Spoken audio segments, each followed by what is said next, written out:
I'm Amy E. Feldman, your legal explainer, and you're listening to Chuck Bushbeck, Heart of a Champion.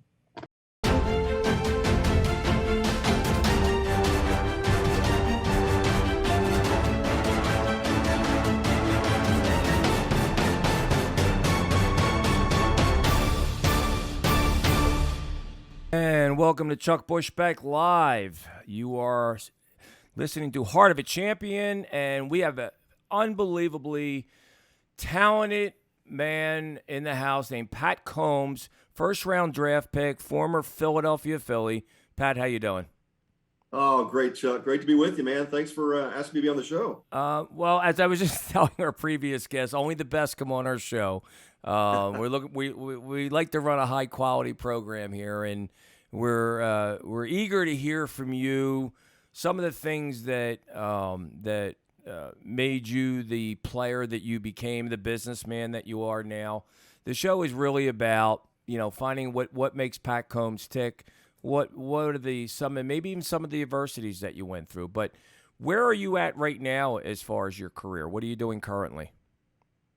Well, that's a great question, Chuck, because I do about 20 things, and I don't think I do many of them well, but we're involved in a lot of things. So, That well, works. That works. it works, man. It's so my son and I have a wealth management company, Combs Capital Partners, and just love serving people. We've had a lot of clients for many years that we get to help in their wealth management journey, and just help them maximize their family impact with money. So that's a lot of fun, and I've just enjoyed having work with my son, my middle son, Connor. And then I run a couple of hedge funds in the crypto space. So I've been a digital assets investor for a number of years, and it's all kind of came about when friends and family are asking me, "How do you invest in this thing?" Right? Called Bitcoin and Ethereum and some of these other digital assets. So formed a couple of funds that are doing really well, and then I also do some broadcasting. I was with Fox Sports for 8 seasons doing college baseball. Yeah, I was the national analyst for Fox, and then when the Fox regionals went away, we converted over to ESPN, and so I've been working with ESPN and MLB Network on a couple of tournaments here that usually college tournaments before the big season starts, and so that's been a lot of fun. And I do some consulting work. I've since I left the game, always been involved in leadership development and love working with players, CEOs, business leaders, just learning behaviorally what is great management styles, what do great leadership styles look like, and how do we help people overcome behavioral constraints to become the best they can be. So a lot of different hats, but it keeps me busy. No, I like to I like to get under that hat for a second and kind of go back maybe in time, Pat, when you were growing up, and I asked this of all our guests, what was growing up like for Pat Combs? Well, a great family, great parents who were just good, moral, ethical people, and taught me what hard work ethic looks like. Taught me that nothing comes free. You want something, you work for it. And so just grew up with that mindset of trying to be the best I could be in my community. What did your parents do for a living? Yeah, they were. My dad was a grocery store manager for many years, and then became a maintenance supervisor for another grocery chain. And then my mom was an administrative assistant for about 40 years. Okay, and then and growing up, you somewhere along the way said, "Hey, or maybe there were other sports, but you came to grips with baseball. Can you go back in time and get us a feeling of when did Pat really enjoy what he was like this really grabbed you?"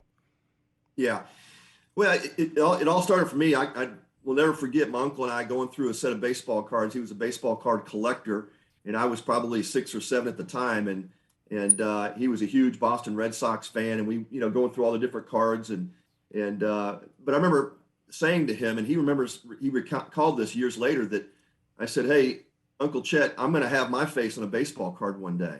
And you kind of laugh and you think, okay, that's great, but that's a pretty good dream, kid. But you gotta work hard. You gotta be a really great player. So, but that kind of set for me. I mean, I always had my eyes on trying to get to the big leagues. Even as a young kid, I always thought about that. Like most kids, like you sit there I played Game 7 in my head and sitting in my bed with my head on the pillow many times, Chuck. So, when I got to the big leagues, I remember telling myself, I've been here. I've lived this in my head for so many years, right?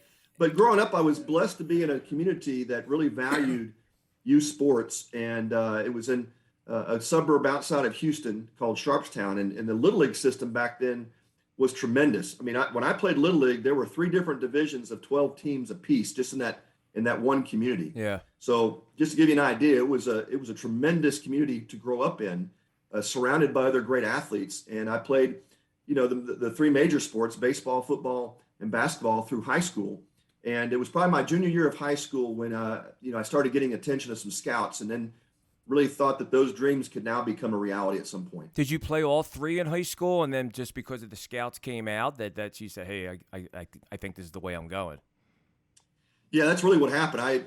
About my sophomore year, my baseball coach, who was also the offensive coordinator in football, he sat down with my dad and I, and he said, he goes, guys, I just want to tell you, Pat, I think you could play college football, and I think you could be a pretty good, athlete at that level. But I think you're going to make a lot of money in baseball. So why don't we really think about your health and what's going to be in the best interest for you moving forward? And that was really tough, because you think in Texas, high school football coaches don't usually have that conversation. Yeah. They usually say, no, I need all my best players to be playing football because that's our number one sport. But Smitty McKenzie, my high school baseball coach, had enough foresight and was thinking more about me and my safety going forward to try to give me the best chance to get there. And so I'm forever thankful for him to have that conversation. Yeah, because, obviously, is it Friday Night Lights? Friday Night Lights, right? Or Saturday Night Lights? Oh, yeah. Friday Night Lights, right? Yeah. So I get the inference, and I think it's great that you had someone like that to kind of say, hey, I'm going to come out of my what I do well in football and Pat, I like to see you do this, and was looking out for you. How important is that as a mentor, as you're teaching kids and things like that?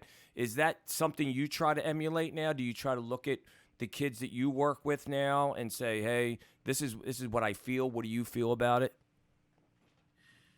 Yeah, Chuck, I think I was so blessed to be around coaches who thought that way and who behaved that way. And so, today I think it's a different story. I think you've got a lot of coaches that are out there for themselves and trying to build their own glory through kids' lives. And to me, that's just the absolute wrong way to go about it. I'm so thankful as I think back, even to my Little League coaches. I had a Little League coach who played in the Little League World Series when he was a kid and had great success.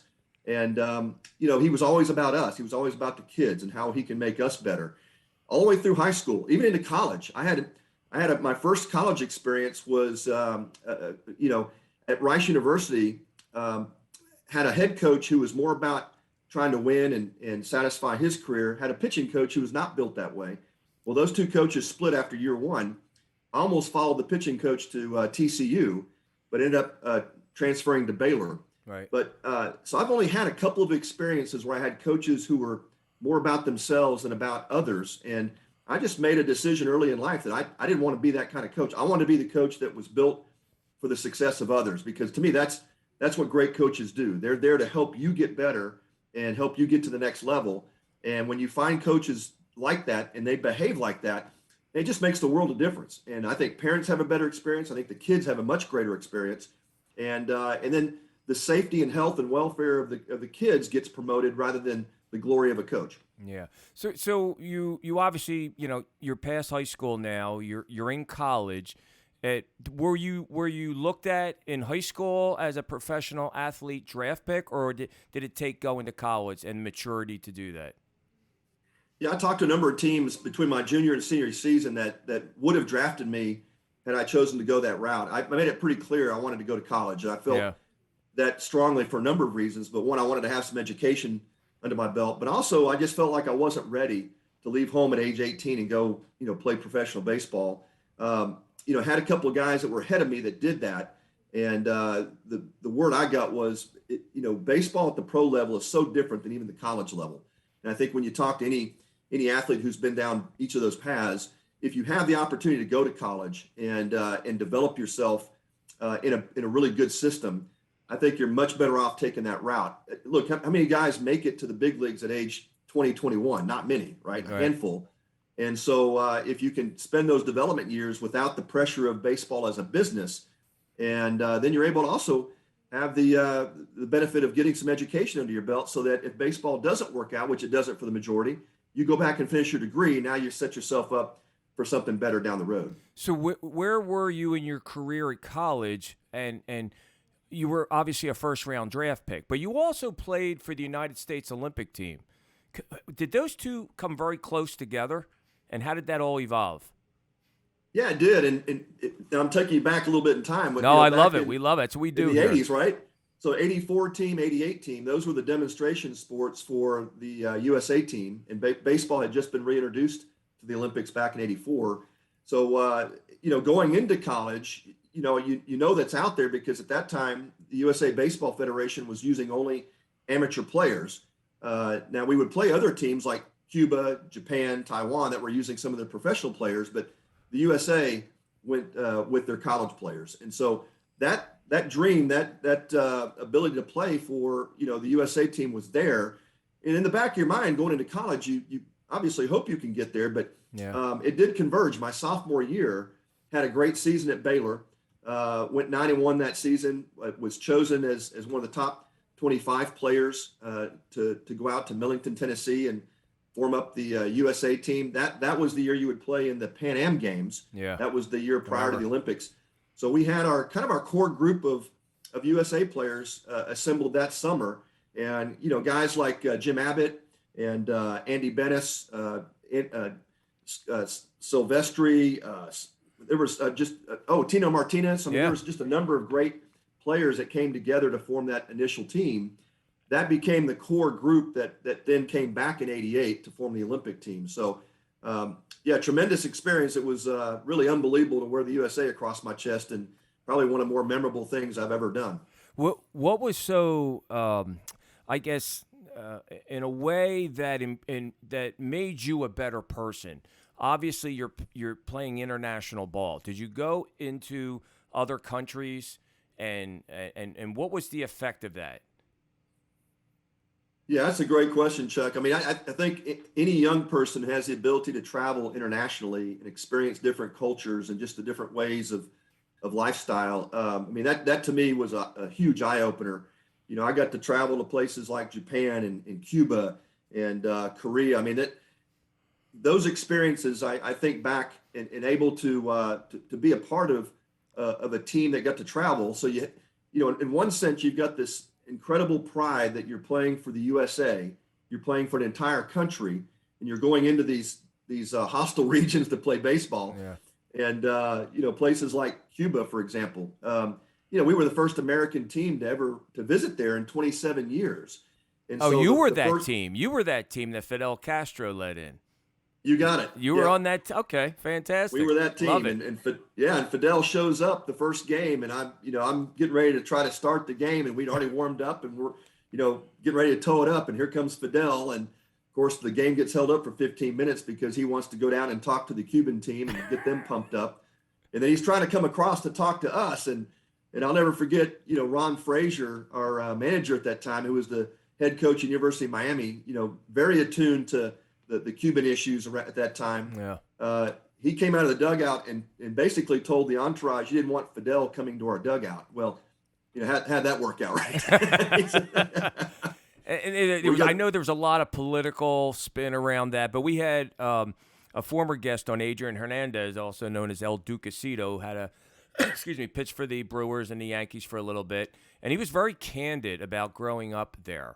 About the poverty that he grew up in and how much he just loved to play baseball, but didn't really have, spikes, didn't have gloves, didn't have bats. And did you experience that when you were there, to where you kind of sheltered from all that stuff?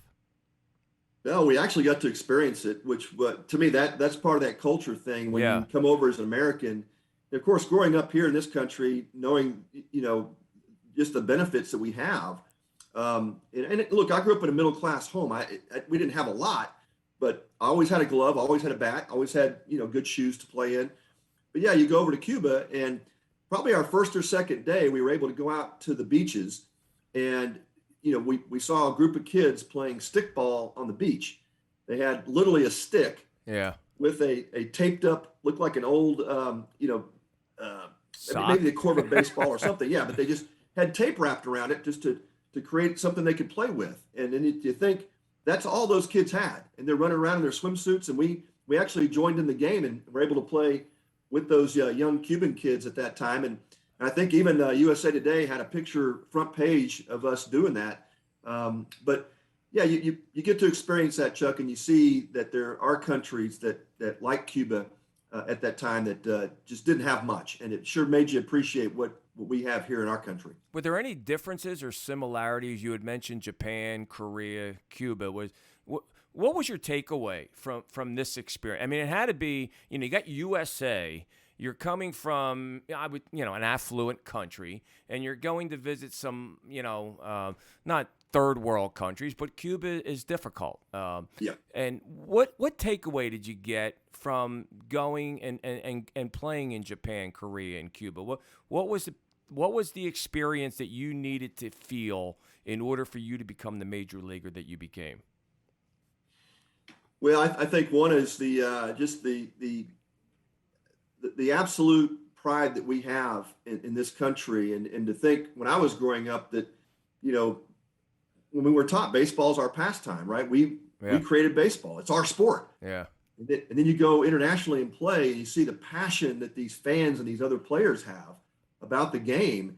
It just gave me a much deeper appreciation that this is not just a U.S. sport. This is a global sport that's celebrated, and there's fans everywhere that love to watch this game. I mean, every stadium we played in, Chuck, was packed. They all want to come see the Americans play, and so even in the World Games we played in Italy, every one of our games was sold out. I mean, it was just a tremendous experience from a global international perspective. Then to realize, well, yeah, we may have created this sport, but look at the blessing that baseball has created globally, that all these other people enjoy it and play it and get to watch it. And so it just gave me a different perspective, a much deeper appreciation for what we have here.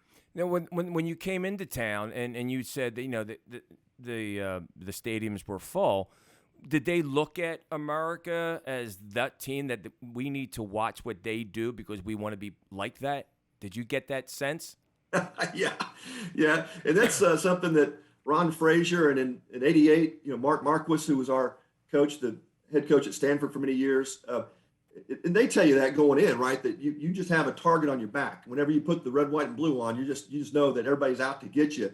And so you kind of play with that sense of pride that we're defending our country, so to speak. But yeah, I think that to me that there's games that I played in my career, and I always went out playing to win. There's no doubt. I mean, every time I crossed that white line, I was playing to win and to beat up on somebody. But when you put that uniform on that says USA, I think just a much deeper responsibility. I'm not just playing for myself, my family, my teammates. We're playing for our country. I mean, so there was that deep sense of responsibility every time we played that, this is when we lose, it's frontline, headlines in every major newspaper across the world. So yeah, there was a deep sense of pride and responsibility about that. From amateur ball and now you're drafted in the first round. Can you take us back to that moment? Where were you? How did you feel about that? And just give me some of your thoughts. Because what we try to do on the show is try to show people, what it takes to be a champion. That's the thing, heart of a champion, right? But not only that, but what adversities did you run into? I mean, we've all have to overcome things in our life, and we'd like to hear some of your stories. That some of the things you had to overcome, as well as becoming a first-round draft pick. Yeah, well, I'll tell you a story. Just kind of leading up to the draft. It was my junior season at Baylor, and it was in the fall. And so I had come off a really good sophomore year. Really had established myself as a potential first-round pick. That's what we were hearing from the scouts. Now, Chuck, back in '88, the draft was a lot different than it is today. There was no internet. There was no a minute by minute picks on the board and who's next. None of that, right? So, but I'll take you back to a story. It was the fall of my junior year.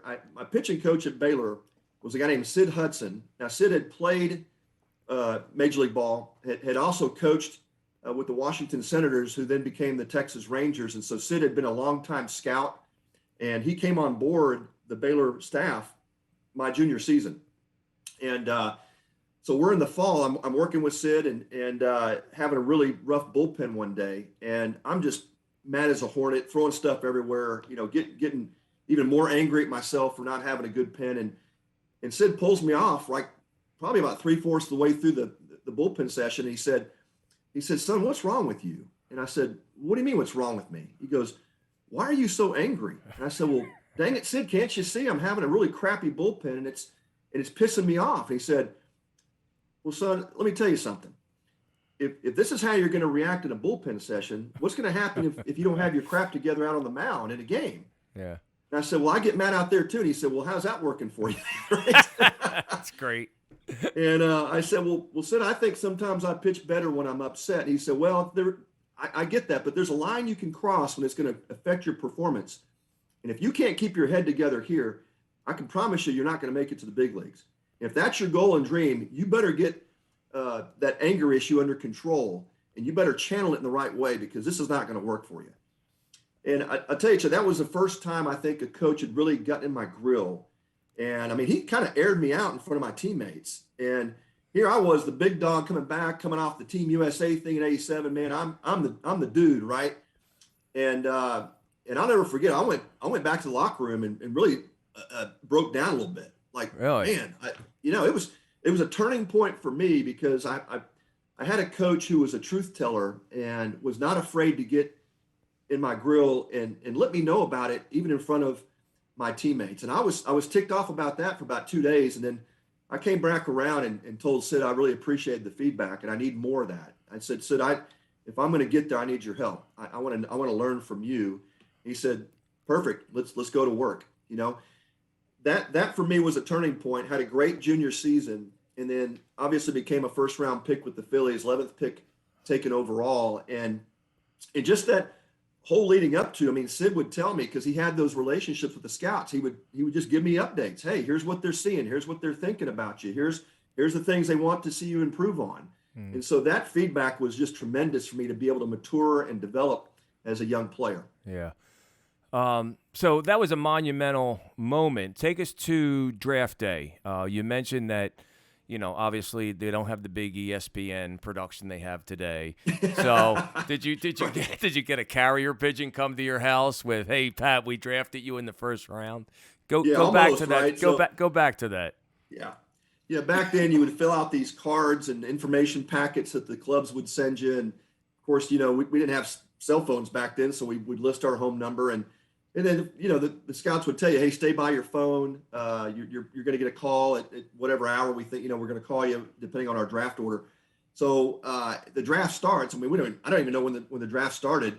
About 11 a.m., the phone rings, and I pick it up, and there's a gentleman on the other side. He says, "Hey, this is Cotton Eye with the Phillies, and I want to let you know we drafted you, and you're going to be a Philadelphia Philly." And I literally said, "Okay, who is this?"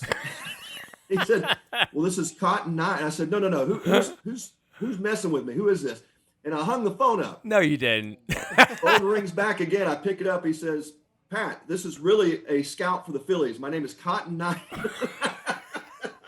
And I said, "Man, I'm sorry. I thought it was my friends messing with me." And so, we just didn't have any other access to technology that would tell us that was really a real call. But yeah, so I was informed that morning, and there was no cameras, no TV cameras, nothing. It was just, "Hey, you got picked by the Phillies." And a few days later, they show up at the house. We start negotiating. No big party, no big, just kind of, No okay, draft parties. let me go pack my bag. Time to go. So you arrive in Phillies camp. Give me the kind of the feeling that you had. You had mentioned the USA jersey. You're now putting on a Philadelphia Phillies jersey. Did you say, "Hey, I've arrived"? What was your feeling when you stepped on the mound for the first time?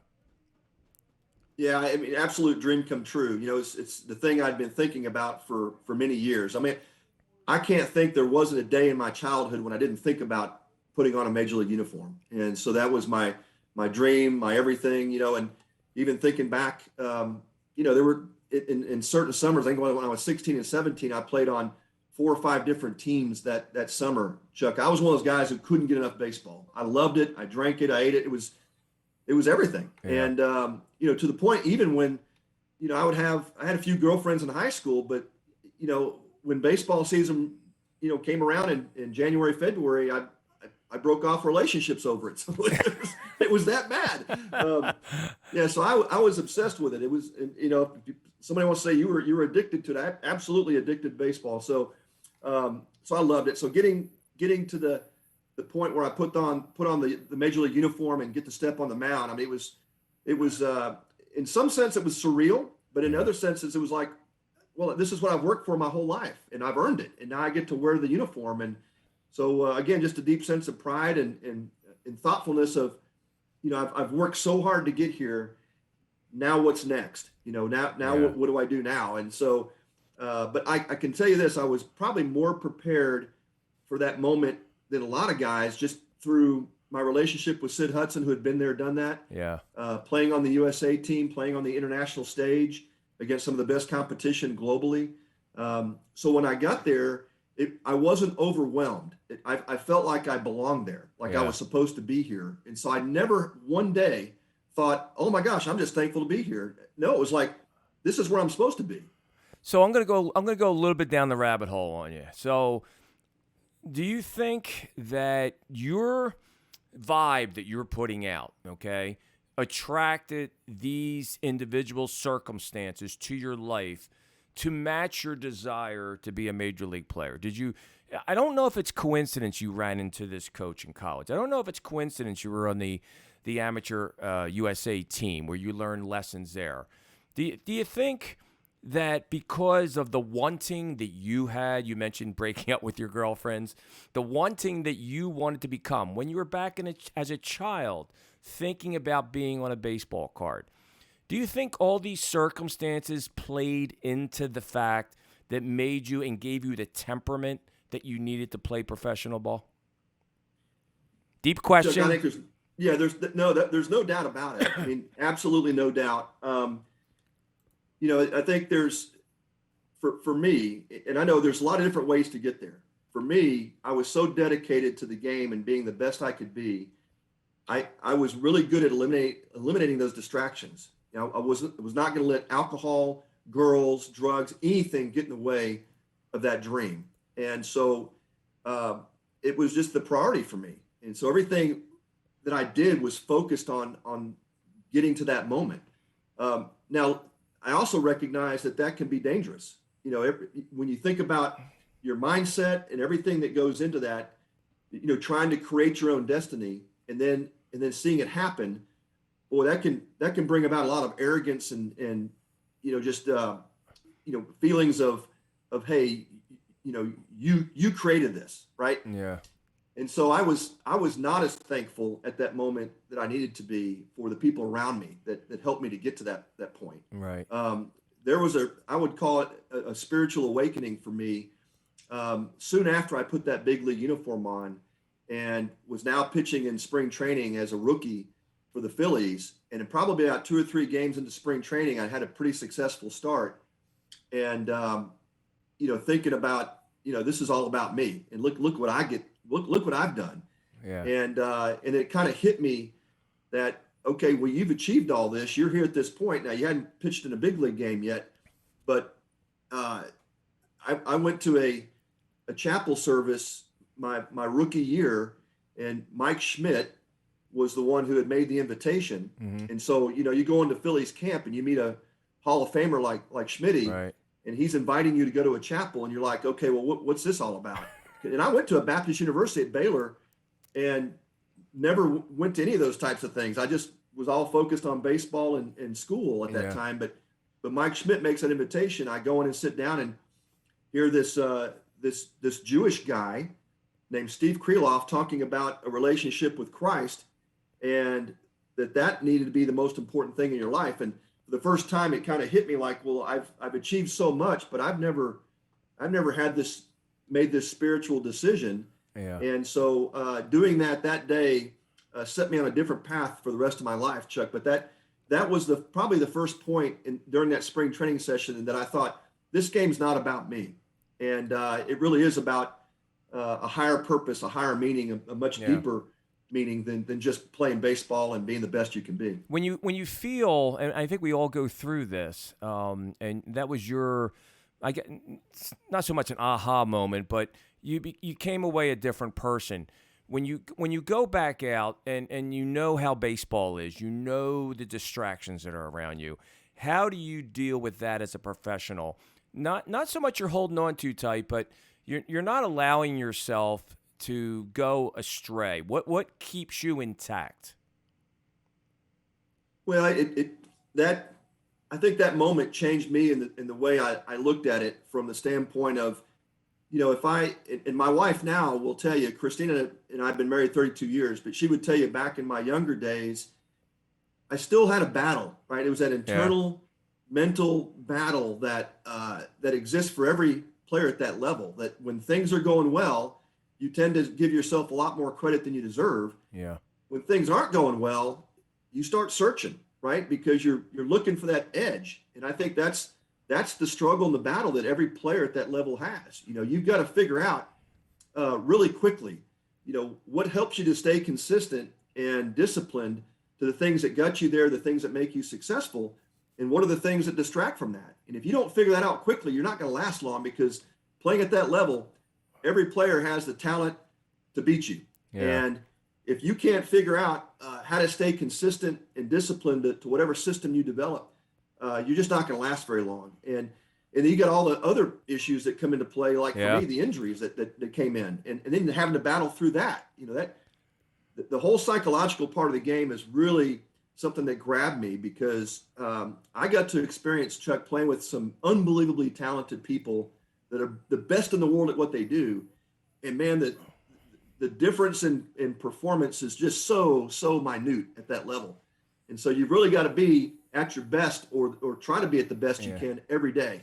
For me, what really got me over the hump in some regards in that was not putting all that pressure on myself. Was, no, now I play for a God who loves me and cares for me and gives me grace and mercy. And I don't have to be perfect in everything. That was my mindset getting to that level. I had to be perfect. And if I wasn't perfect, then I had to figure out something different. And I'm glad I didn't turn into any directions that some of these guys today, turn to, because you start trying to fill that void with alcohol or drugs or girls or whatever. Yeah. And man, you're just not going to last long at that level. Right. You had mentioned one phenom, as Harry Callis would say, Michael Jack Schmidt.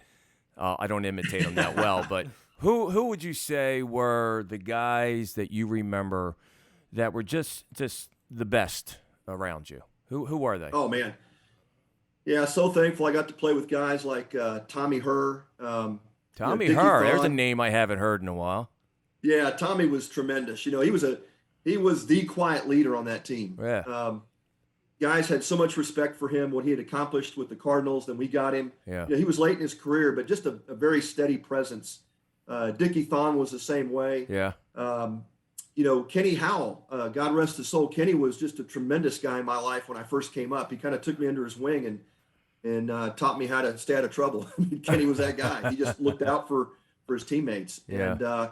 And Schmitty only had the benefit of playing with him that spring training. He retired in August of '89, if I remember. So I didn't get a chance to play with him except for spring training. And but just a tremendous leader, a gentleman, a guy that did the game right. Yeah. And then Darren Dalton, Dutch. God, I just think about Dutch in his prime. I mean, he was the best, and he was again a solid leader, guy that cared about others, just the kind of the glue of the team. Yeah. So just tremendous guys I got to play with. And then later on, but right before I left the Phillies, Dale Murphy came in. And Murph, just tremendous, right? I mean, nobody has a bad word to say about Murph because he just never did anything wrong. that we know. But no, he Right. always had that squeaky clean. He would I just remember him always rotating and just stay behind the ball, and he would drive the ball out to right center, and no problem. And he would turn on it when he needed to. One of the strongest guys I've ever played. I mean, when you watch that swing path, and just exactly right, when he stayed behind the ball so well, he could hit a ball 20 rows deep opposite field, in a heartbeat. So yeah, it was just again a great leader, a great guy. Who was the most difficult guy that you had to face when you were pitching? Who was most difficult that you were having a hard time getting out? Yeah, Ryan Sandberg comes to mind. Yeah. Tony Gwynn for sure. I mean, Oh, I could bust Tony with a fastball in that rode up on his hands, and he could foul it off. And I'd throw him a nasty slider away, and he would just somehow figure out a way to get out there and get the barrel on it and hit an opposite field single. And it would just frustrate the heck out of you when you made pitch after pitch to those guys, those two guys in particular, because they were so smart in their approach. And there was just no one way to get them out. I mean, they didn't have many weaknesses. And so you're just constantly trying to outwit them and just make good pitches and execute. And you would do that and seemingly get beat. And that was the frustrating part about those two guys. who at the professional level? You mentioned Darren Dalton. Would that be one of the guys that meant the most to you? Who mentored you when you first came up?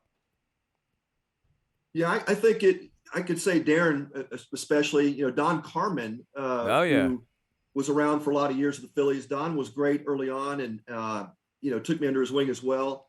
But I think watching Dutch, how he approached the game and how, he didn't do life great. I mean, I think he would be okay with me saying that. yeah, And I think he had some struggles that especially kind of middle of his career kind of interfered with some of his play. And then of course, when you get a guy like Lenny Dykstra, who was just the ultimate competitor, yeah. and watching kind of the influence that those guys had on each other, and then unfortunately watching their careers dissipate towards the end, when my thoughts were, gosh, if those guys could have just done life a little differently, how long and how much better could their careers have been? Yeah. But I love Darren Dalton, and I think about him often because of his influence. I'll take you back to a game in Montreal, but it was in '88 '89 when I got called up in September. It was my second big league start. I pitched at home against the Pirates. We won that game. Went on the road against the Expos, and we're in a bit of a jam in the third inning. And they had a catcher who was hitting. It was not Gary Carter that day. It was, their first string catcher was out. So they had brought up a minor leaguer, and I'd faced him early in the season in Double-A in Reading. And Dutch was, of course, I trusted Dutch most of the time with calling a game. He was super smart behind the plate, really studied hitters. And so he knew their tendencies. But he put down a couple of signs. I shook him off a couple of times. And this was a situation we had bases loaded, third inning. I think we were up by a run. And so Dutch calls timeout, comes out to the mound and kind of gets in my face a little bit. He said, "Hey, man, you just need to go with me." And I said, "Well, Dutch, I know this guy. I know how to get him out." He said, "Okay, well, what do you want to throw?" I said, "I'm going to throw fastball away, but we're going to set up the cutter in. I'm going to get him out, cutter in. We're going to get a double play ball here." And Dutch is like, "Why would you want to go inside of this situation?" I said, "Just trust me. I know how to get this guy out." And Dutch says, "Well, dude, this one's on you. You screw this up, it's on you." He goes back on the plate, right? And we go fastball away, sinker, fouls it off. And next pitch, I go cutter in and totally saws him off. Ground ball right back to me. I throw it to Dutch. Dutch to first base, double play. We're out of the inning. Walking off the field, he walks over to me and just puts his fist right in my chest. He says, "Well, kid, you're not a rookie anymore." Well, I don't know what that means, but I like that. was he? Because watching him on the field, you don't get to see the inside world that's going on in the diamond there in the clubhouse, and that's. I always seen him as kind of like a flamboyant guy, and just kind of did his bad knees, everything else going on, but the more stories that I hear about him is that he didn't take any nonsense. Like, he was all business when it came to the game of baseball within the 90s. No, there's no doubt. And, it's one of those guys that maybe his public personification wasn't what he was with us in the clubhouse and the way he treated teammates. And, Dutch he was one of those players that always wanted what was best for the team, always wanted what was best for you as an individual. And, he was a guy that was not afraid to even some of the more veteran players, he would get in their grill if he didn't see the attitude or the effort. Yeah. I remember him and Von Hayes got after it one day in the locker room. And, there were some other players that but it was never personal with Dutch. It was always about the game. Like, are you respecting the game? Are you giving it everything you got? Are you trying to help us win? And that's what he cared about. And so, I mean, all the players I played with that knew Dutch, I mean, we all have great respect for him. And I think the one critical thing that you could say is that winning for him was so important that there was those lines, that could get crossed at times. And, when you talk about some of the things that the players would do back in that era to try to, make themselves better, that now we know today were not the right things to do. And not just for the performance side of it, but for them personally, right? Yeah. I mean, all those guys that got involved in stuff that I knew was going on, they broke down, and they broke down physically, they broke down mentally, but it was all in the course of them trying to win. It was that competitive edge they were looking for. So, I go back to that era, Chuck, and I don't fault the players as much as I fault management. Management knew it was going on. Yeah. Owners knew it was going on. Those guys could have and should have intervened, but at that time, it was good for the game. It was bringing fans back to the game, and that's the part that I think is so unfortunate. Where do you draw the line at? You got to make a profit, okay? You have to put money in the players' pockets to play that level ball. You got promotions, things like. Where does baseball find itself, do you think, right now? I mean, we're talking about another strike going on. I've trained numerous baseball players, and with the spin rates, and I know you didn't have that quite of analytics back in your day. Do you think we need to get back to old time baseball, or are we okay?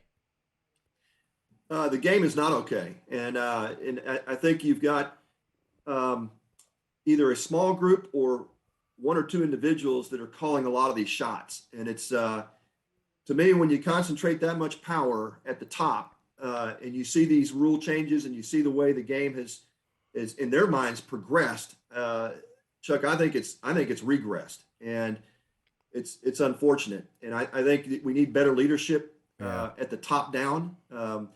We've got some owners that are great business people. They've made a lot of money, but at the top, the internal conversations going on now within baseball are that we've gotten so far away from owners and management teams that understand the game and know the game and love the game. Yeah. It is more about business today, right? It's more about creating the buck and the extra dollars that can be made, and that to me has taken so much away from the purity of baseball. And so we need a revamping of ownership. The new owners coming in, I hope, will have a love for the game, not just about making money. And I think that's what's where the game has gotten off track these last 20 years. When I came in to the Phillies, it was a transition from the Carpenter family to Bill Giles and his ownership group. Right. But to Bill's credit, he was a baseball guy. His dad was involved with the Houston Astros back when I was a kid. And so I heard the Giles name growing up. Bill Giles and his family loved the game of baseball. Now he put together a group of owners that in some sense had the money and the wherewithal to buy a team, but I think Bill did as good a job as he could to try to keep the focus on the game. And he would come in the locker room and address the players. We had a couple of team meetings where Bill Giles, the owner, comes in and talks about how important the game is and what our responsibility as players is to the fans. And so I love that, but that doesn't happen today. And it's unfortunate. And I think we just need to get baseball back to that. And it's gonna be a number of years of transition, but it's gonna take leaders at the top who make those decisions about who the owners are that are coming in. Let's look for wealthy guys who love baseball. Yeah, I was just going to answer that question. Is and I understand a profit, everyone does, but at the same point, there's got to be balance. And is that a possibility in today's society? Can we find an owner who has that balance, that brings that, or says, "Listen, I know the business. You take care of the baseball side." Do we have that in place? Or are we still looking for that? We're looking for it. I mean, to me, there are certain owners that still love the game and are involved in that way. And I go back to Drayton McClain with the Astros. Drayton was a pure business guy that came into the game, and he loved the game to respect it enough where he hired good baseball people to run it. Yeah. And so we need that type of mentality back in it for sure. Yeah, I'm an old school guy myself. I pitched up until I'm only a certain height, but I was a pretty good shortstop. And when they took the slide rule out of second base, I can't tell you, and all the people that are like myself said, what is the purpose of that? I mean, Yeah. because if a Chase Utley slides into a bag and the guy takes the ball from the outfield in the wrong way, so okay, slid a little bit late, I get it. But we were taught to do that. We were taught to stay within a bat and go after and I see a double play today, and I'm like, it's no big deal to me anymore. I'm like, well, of Yeah. course you turn to double play. There's no pressure on you. You don't have to get your feet up or anything like that. Do you think baseball has lost some of that grit, if you want to call it grit? Now, we have great players today, no question about it. The training programs are incredible, but there's a dollar behind each player. And where do we find the balance, Pat? Yeah, Chuck, that's a tremendous question today I think for all of us that are fans of the game, that have played the game. You know, I call it the wussification of baseball. I mean, it really has. It's just See, you made up a word. Yeah, and it to me it has changed the game. It's totally changed the game. You know, when I played, we had a healthy fear of our opponents in the sense that, you know, when hitters were in the box, I mean, you know that the guy's throwing mid-90s and one could come at your head at any moment, right? Yeah.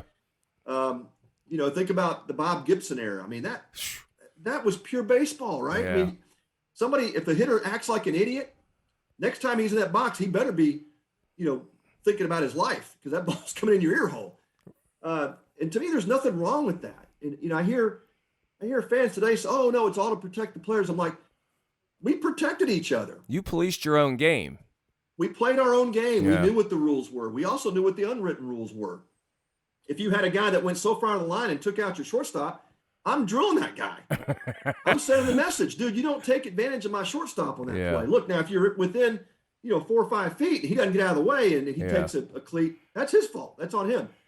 But yeah, that was the mentality back then, was we managed the game. And that's the thing I think about, Chuck, when you think about the behaviors of how it's changed. Yeah. The moment you impose more rules, you know, it changes the behavioral side of it. Absolutely. And we don't have the grittiness. We don't have the toughness in the game like we used to. And it has absolutely changed the way that these players approach it. And I don't like it. And I think there's a sense of toughness that goes along with any sport, right?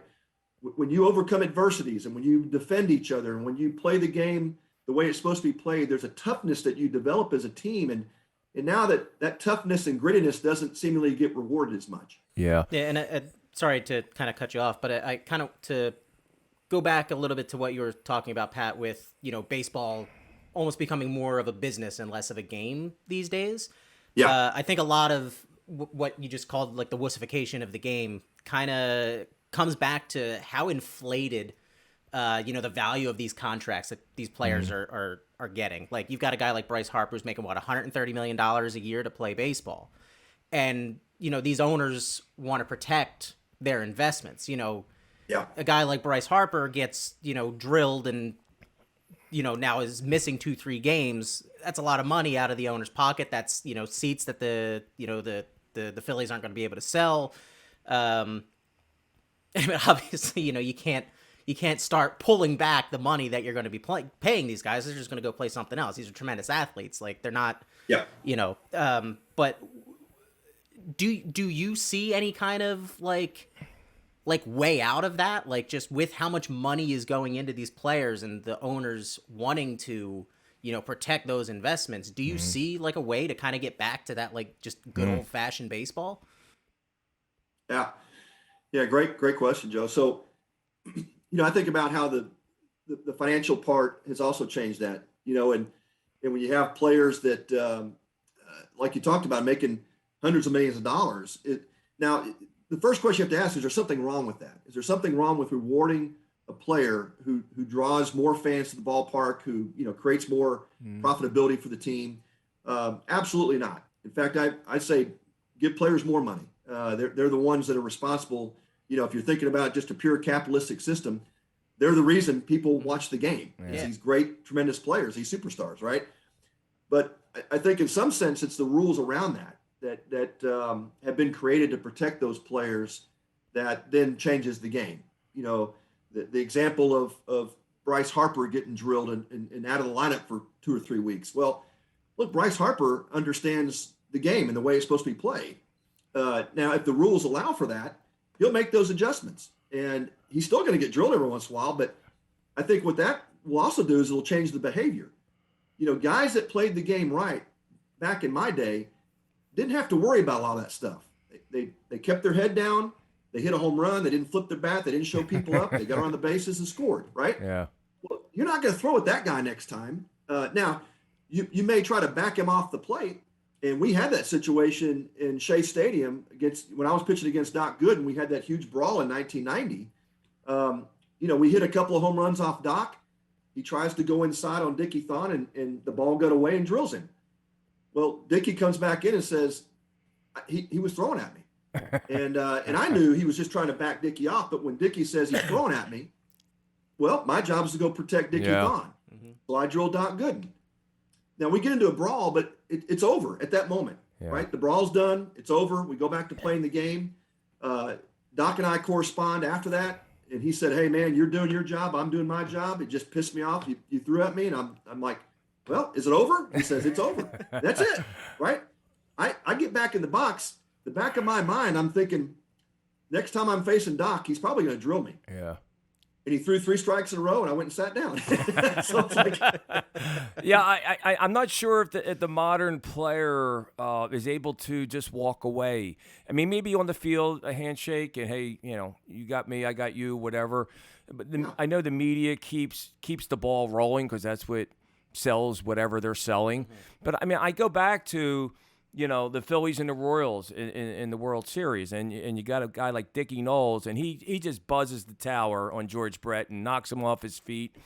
And it was kind of like, all right, Fry comes out of the dugout, and there's this big to-do.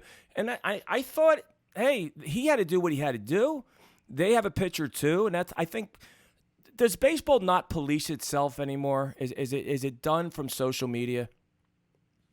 Well, I think that's exactly what's happened. And, I think the players have become overly sensitive to some of those things. I think the media, creates they kind of brew things up and the players are reading this stuff on social media. They're all involved on, Twitter and whatever else they're doing. But yeah, but to me, it still gets back to, how to play the game right. And the more I talk to coaches today at that level, they talk about the fact that these players aren't taught how to play the game. They don't even understand the game in some respects. Yeah. I've got 17-year-olds that I coach in an elite summer travel team, Chuck, and I'm shocked every summer that some of these kids just don't know how to even approach the game right. And some of them don't even know the rules of the game.